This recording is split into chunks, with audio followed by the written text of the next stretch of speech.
സമാനതകളില്ലാത്ത ഒരു പോരാട്ടം നടത്തിയിട്ടാണ് ഷൈമോള് നമുക്ക് മുമ്പിൽ നിൽക്കുന്നത്. ഇപ്പോൾ കേരളത്തിന്റെ നാനാ ഭാഗങ്ങളിൽ നിന്ന് റിപ്പോർട്ടുകൾ സൂചിപ്പിക്കും പ്രകാരം പ്രത്യേകിച്ച് കഴിഞ്ഞ വർഷങ്ങളിൽ ഒരുപാട് പോലീസ് അട്രോസിറ്റീസ് ഉണ്ടായിട്ടുണ്ട്.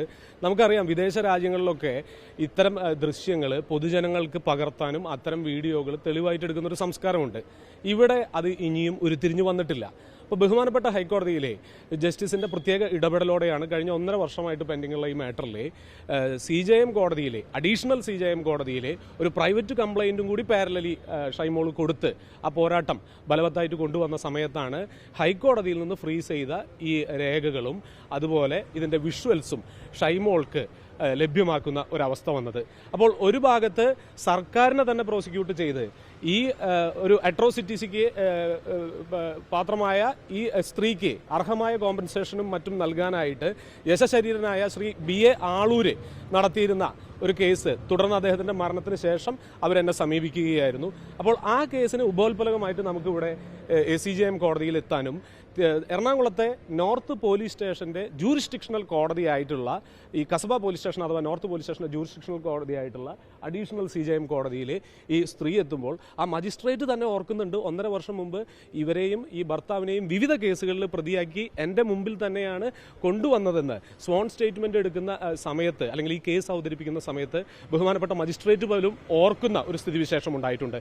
അവിടെ നമ്മൾ കൺവിൻസ് ചെയ്ത് പറയുകയാണ് വേലി തന്നെ വിളവ് തിന്നുന്ന ഈ കാലത്ത് പോലീസിനെതിരായ കേസ് പോലീസ് തന്നെ അന്വേഷിച്ചാൽ ഒരു പരിധിവരെ ഒരു ന്യായം നീതി നടപ്പിലാകില്ല എന്ന് കണ്ടുകൊണ്ട് ക്രിമിനൽ നടപടി ചട്ടത്തിന്റെയും അതിന്റെ ഉപവകുപ്പുകളുടെയും പ്രത്യേക റൂൾസ് ഓഫ് പ്രാക്ടീസിന്റെയും പരിധിയിൽ നിന്നുകൊണ്ട് പോലീസ് അന്വേഷിച്ചാൽ പോരാ, ഷൈമോള് ഉറച്ചു പ്രഖ്യാപിക്കുന്നു, മജിസ്ട്രേറ്റിനോട് ആവശ്യപ്പെടുന്നു.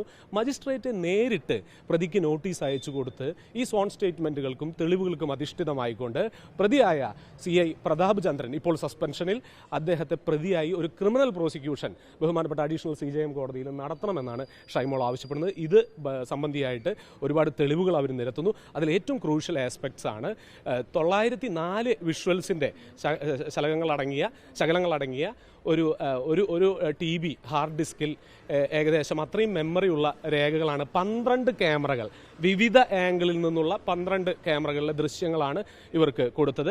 4 ദിവസങ്ങൾ. ഈ 4 ദിവസത്തിൽ പ്രധാനമായിട്ടും പ്രതി ഉയർത്തുന്ന ആരോപണമാണ് ഇവർക്ക് മറ്റേ ഒരു തെഫ്റ്റ് കേസിലെ 2 പ്രതികളെ രക്ഷപ്പെടുത്താൻ ഇവർ ശ്രമിച്ചുവെന്ന്. നാം മനസ്സിലാക്കേണ്ടത് തുടർച്ചയായിട്ട് എറണാകുളം നോർത്ത് റെയിൽവേ സ്റ്റേഷൻ, കേരളത്തിലെ ഏറ്റവും ട്രാഫിക്കുള്ള ഒരു റെയിൽവേ സ്റ്റേഷൻ പരിസരത്ത് ആ ഹോട്ടലുകളും അല്ലെങ്കിൽ അവിടെ നടക്കുന്ന ലോഡ്ജുകളും ഒക്കെ സംബന്ധിയായിട്ട് പോലീസിന്റെ ഭാഗത്ത് നിന്ന് വലിയ രീതിയിലുള്ള അട്രോസിറ്റീസ് നടക്കുന്നതിന്റെ ഭാഗമായിട്ട് ഷൈമോളിന്റെ ഹസ്ബൻഡ് ബെഞ്ചോയും മറ്റുള്ളവരും ഒരു വലിയ രീതിയിലുള്ള തർക്കം പോലീസും സമീപത്തെ ഏതോ ഒരു കടയിലെ വാഴയില റെസ്റ്റോറന്റ് എന്ന് പറയുന്ന കടയിലെ സ്റ്റാഫും സംബന്ധിച്ച് ഉണ്ടാകുമ്പോൾ അതിലേക്ക് ഇടപെടുകയും ഒരുപക്ഷെ അമേരിക്കയിലെ മിനിയാപോളിസ് സംസ്ഥാനത്ത് ഒരു കറുത്ത വംശജനായ ആൾക്കുണ്ടായ ആക്രമണം നമ്മൾ കണ്ടതാണ്. മിസ്റ്റർ ഫ്ലോയിഡ് ഒരു പോലീസുകാരുടെ അട്രോസിറ്റീസിൽ മരണപ്പെടുന്ന ദൃശ്യങ്ങൾ 6 വിവിധ ക്യാമറകളിൽ പകർത്തിയതാണ് പിന്നീട് ലോകത്തിന് മുമ്പിൽ ഒരു തെളിവായിട്ട് അവശേഷിച്ചത്. അപ്പോൾ അത്തരത്തിൽ മിസ്റ്റർ ബെഞ്ചോ വിചാരിക്കുകയാണ് തന്റെ ഉമ്മറത്ത്, തന്റെ മുറ്റത്തിന്റെ പടിക്കലുണ്ടാകുന്ന ഒരു ബുദ്ധിമുട്ട് 2 യുവാക്കൾക്കെതിരെ പോലീസ് നടത്തുന്ന അവരുടെ കോളറിൽ പിടിച്ച് നടത്തുന്ന കാര്യങ്ങൾ ശരിയോ തെറ്റോ എന്തു തന്നെ ആയിക്കോട്ടെ, അവർ കേസിലെ പ്രതികളാണോ എന്തോ ആയിക്കോട്ടെ, അതൊന്ന് മൊബൈലിൽ ചിത്രീകരിക്കാമെന്ന് ഈ ഭാര്യയും ഭർത്താവും കൂടി അവരുടെ ഓണ്ടർപ്രണർഷിപ്പിന്റെ മുറ്റത്ത് നിന്നുകൊണ്ട് തീരുമാനിക്കുന്നു. അത് കേരള പോലീസിന്റെ നോർത്ത് പോലീസ് സ്റ്റേഷനിലെ അന്ന് ഫീൽഡിൽ വന്ന ഉദ്യോഗസ്ഥരെ ചൊടിപ്പിക്കുന്നു. അവിടുന്നാണ് ഈ സംഭവ വികാസങ്ങളുടെ തുടക്കം. അതിനുശേഷം ഈ കുടുംബത്തെ നിരന്തരം വേട്ടയാടുന്ന ഒരവസ്ഥയാണ്. 2 ക്രിമിനൽ കേസുകളാണ് ഇവർക്കെതിരെ രജിസ്റ്റർ ചെയ്തത്. ഒരു സഡൻ പ്രൊവോക്കേഷൻ അല്ലെങ്കിൽ ഈ ഷൈമോളും കുട്ടികളും തമ്മിൽ പോലീസ് സ്റ്റേഷനിൽ വന്നത് അവരെ അതിനെതിരെയുള്ള ഒരു റിട്ടാലിയേഷൻ ആണെങ്കിൽ അത് 353യിലേക്കോ പബ്ലിക് സർവന്റിന്റെ ഔദ്യോഗിക കൃത്യത നിർവഹണം തടസ്സപ്പെടുത്തുന്നതിലേക്കോ ഒന്നും പോകേണ്ടിയിരുന്നില്ല.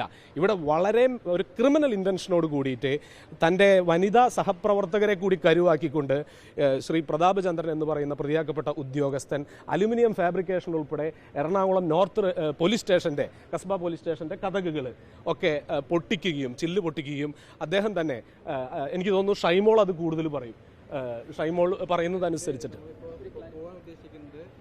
പുതിയ പെറ്റീഷനാണ് കൊടുക്കുന്നത്. അതായത് മജിസ്ട്രേറ്റിൽ അന്വേഷണം അതായത് ഇവിടെ WPCയിൽ ഇവർക്കൊരു കോമ്പൻസേഷനും ഹൈക്കോടതിയിൽ നിന്ന് ഈ പറയുന്ന വളരെ പ്രോംപ്റ്റായിട്ട് ഈ വിഷ്വൽസിനെ ശേഖരിച്ചു വെക്കാനും അത് ടാമ്പർ ചെയ്യാനും വളരെ ശക്തരായ പോലീസ് ഉദ്യോഗസ്ഥർ അപ്പുറത്തുണ്ടാവുമ്പോൾ അതിൽ മാനിപ്പുലേഷൻ നടക്കാതിരിക്കാനുമാണ് ഹൈക്കോടതിയിൽ നിന്ന് ഷൈമോൾ ഒരു സഹായം തേടിയത്. അതാണ് ആളൊരു വക്കീല് മുന്നോട്ട് വെച്ചിരുന്ന ഫയല്. അതിൽ ഉണ്ടായിരുന്ന ആ വിഷ്വൽസിനെ നമ്മൾ ആസ് എൻ എവിഡൻസ് എടുത്തുകൊണ്ടുവന്നുകൊണ്ട് ബഹുമാനപ്പെട്ട മജിസ്ട്രേറ്റ് കോടതിയിലേക്ക് സമർപ്പിച്ചുകൊണ്ട് ഈ ക്രിമിനൽ പ്രോസിക്യൂഷൻ എന്ന് പറയുന്നത് അത് നടന്ന മജിസ്ട്രേറ്റിന്റെ പോലീസ് സ്റ്റേഷൻ പരിധിയിൽ അതൊരു പോലീസുകാരനാവുമ്പോൾ ആ കൺസേൺഡ് മജിസ്ട്രേറ്റ് അതിവിടെ അഡീഷണൽ CJM മജിസ്ട്രേറ്റ് എറണാകുളമാണ്.